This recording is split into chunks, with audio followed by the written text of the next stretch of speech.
اس لیے کہ میں نے عرش پر دیکھا تھا اللہ کے نام کے ساتھ محمد مصطفیٰ لکھا ہے.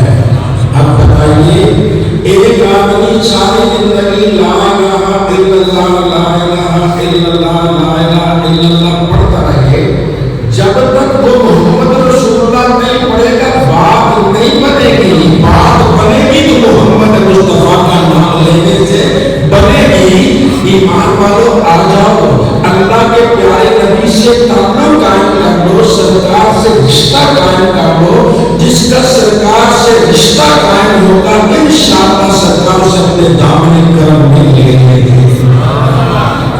اور کسی کے والدین کو خوش کر دینا یا اس کا تذکرہ کرنا ہمارا بھی تو بھر لگتا ہے.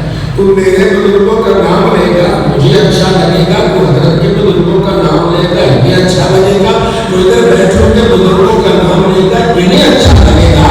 تو جب ہم سید الانبیاء اور رسول کے والدین کا نام لیں گے یا سرکار کو اچھا نہیں لگے گا. ساری کائنات کی دولت ایک طرف ہو جائے، سرکار ایک اونچی پر قربان کر دے جائے، حق ادا نہیں ہو سکتا.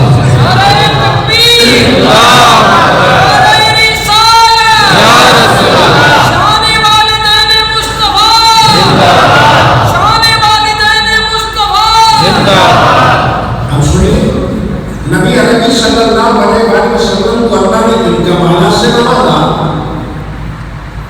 اللہ نے فرمایا فرشتوں آدم کو سجدہ کرو، سب نے سجدہ کیا، اپنی اپنی توجیہات سب نے کی ہیں. امام راضی رحمۃ اللہ علیہ آگے صاحب فرماتے ہیں مصطفیٰ کریم صلی اللہ علیہ وسلم کو سجدہ کیوں کروایا گیا؟ اس لیے کہ وجود آدم میں نور محمد مصطفیٰ تھا. آقا علیہ السلام کے وجود میں، آپ کے جسدی اندر میں یہ نور مصطفیٰ تھا. سجدہ آدم کو نہیں تھا، سجدہ نور